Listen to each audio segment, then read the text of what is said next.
রায়কে check up করা মাত্রই এবার রায়ের মিথ্যে ধরা পড়তে শুরু করে দিল ডক্টরের কাছে এবং পুলিশের সন্দেহের জেরেও ফেসে যেতে শুরু করে দিল রাই। হ্যাঁ বন্ধুরা, ভিডিওতে লাইক দিয়ে দেখতে থাকুন। রাইকে চেক আপ করতে যাওয়া মাত্রই যখন ডক্টর রাইকে সম্পূর্ণরূপে ফিট অ্যান্ড ফাইন অ্যানাউন্স করে দেয়, ঠিক সেই মুহূর্তে ডক্টর বলতে থাকে যে আচ্ছা রাই, তুমি আমাকে একটা কথা বলো তো, এখনও কি তোমার অতীত জীবন সম্পর্কে তোমার কিছুই মনে পড়ছে না?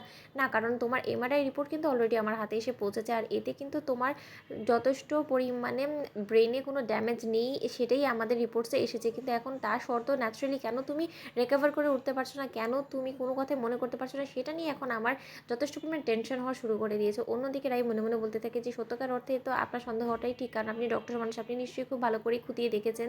তা সত্ত্বেও আপনি যখন আপনার প্রশ্নের কোনো উত্তরই পাচ্ছেন না, তাতে তো আপনার অবশ্যই আমার উপর সন্দেহ হবে, এটাই স্বাভাবিক। কিন্তু তার সত্ত্বেও আমি কোনো মতেই এবার মুখ খুলবো না, আমি নিজের জন্য কিছুটা হলেও স্বার্থপর হব। অন্যদিকে সেই সময় হঠাৎ করেই যখন পুলিশ চলে আসে ঈশাদের বাড়িতে, এসে বলতে থাকে যে ঈশা দেবী, আমার কিছু প্রশ্ন মনে ঘুরপাক খাচ্ছিল, আর সেই প্রশ্নগুলোই আমি একবার অনামিকা দেবীকে করতে চাই। সেই প্রশ্নের যদি উনি ঠিকঠাক উত্তর দিতে পারে তাহলে তো ভালো, নয়তো বা ওনাকে নিয়ে আমার যথেষ্ট পরিমাণে এবার সন্দেহ আরও বেশি তীব্রতা শুরু করে দিবে। অন্যদিকে অনামিকাকে কোনো প্রশ্ন করার আগেই ডক্টর যখন পুলিশকে বলতে থাকে যে ডক্টরবাবু, আমার আপনার সাথে এমার্জেন্সি কিছু কথা আছে, আমি মনে করি অনামিকার সাথে আপনি সোজাসুজি কথা বলার আগে আমার থেকে কিছু তথ্য আপনার জেনে রাখাটা বেটার। অন্যদিকে ডক্টর যখন পুলিশের সাথে কথা বলতে থাকে, ঠিক সেই সময় পুলিশ বলতে থাকে যে হ্যাঁ আপনি বলুন, কী বলার চেষ্টা করছিলেন। অন্যদিকে ডক্টর বলতে থাকে যে দেখুন, ওনার এমআরআই রিপোর্টস থেকে শুরু করে ওনার থ্রু আউট যে আমরা বডি চেক আপ করেছি, সেই সব কিছুতে উনি ফিট অ্যান্ড ফাইন শো করলেও কিন্তু উনি বাস্তব জীবনে কেন এতটা ভনিতা করছে বা কেনই বা স্মৃতিহারানো মিথ্যে অভিনয় করছে, সেই সম্পর্কে আমার বিন্দুমাত্র কোনো কিছু জানা নেই। কিন্তু এখন আমারও সন্দেহটা আরও বেশি তীব্র হতে শুরু করে দিয়েছে, কারণ অ্যাক্সিডেন্টের এত দিন কেটে যাওয়ার সত্ত্বেও উনি কেন কোনো কিছু মনে করে উঠতে পারছেন না। এটা কি আদৌ ওনার সত্যকার অর্থেই একটা অঘটনই ওনার সাথে ঘটেছে বিধে উনি কিছু মনে করতে পারছেন না, নাকি উনি অন্য কোনো উদ্দেশ্য নিয়ে এই বাড়িতে ঢুকে পড়েছে? সেইটাই এবার আমি আপনাকে বলছি যে আপনি প্লিজ নিজের মতন করে একটু জোর দিয়ে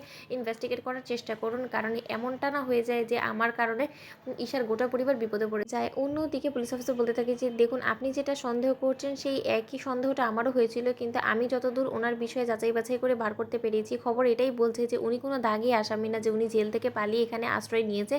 কিন্তু হ্যাঁ, উনি আমার কেন জানি না মনে হচ্ছে যে উনি ওনার অতীত জীবন সম্পর্কে কোনো কিছু মনে ইচ্ছাকৃতভাবে করতে চাইছে না, কারণ হয়তোবা ওনার অতীত জীবনে এমন কিছু পাস্টে ঘটেছে যেটা হয়তোবা মনে করলে উনি বেশি আরও কষ্ট পাবে। তার জন্যই উনি হয়তোবা এই মিথ্যে স্মৃতি হারানোর অভিনয়টা করছে। উনি হয়তোবা মাথা গোঁজার একটা ঠাঁই খুঁজতে গিয়ে এই মিথ্যে সহায়তা নিতে বাধ্য হয়েছে। অন্যদিকে ডক্টর বলতে থাকে যে তার মানে আমি বুঝতে পারলাম না অফিসার, আপনি এতটা জোর দিয়ে কী করে বলতে পারছেন? তখন অফিসার বলতে থাকে যে দেখুন, ওনার আইডেন্টিটি ভেরিফিকেশন করতে গিয়ে আমরা যখন নেটে সার্চ করি, ঠিক সেই সময় ওনার ছবি থেকে শুরু করে সব তথ্যই আমাদের হাতে এসে পৌঁছেছে, এবং সেই তথ্য যাচাই বাছাই করার পর আমরা বুঝতে পেরেছি যে না, ওনার সম্পর্কে যথেষ্ট পরিমাণে খোঁজ খবর চলছে, কিন্তু উনি নিজে থেকে ধরা দিচ্ছে না। তো ভিডিওটি ভালো লাগলে লাইক কমেন্ট শেয়ার করে সাবস্ক্রাইব করতে ভুলো না।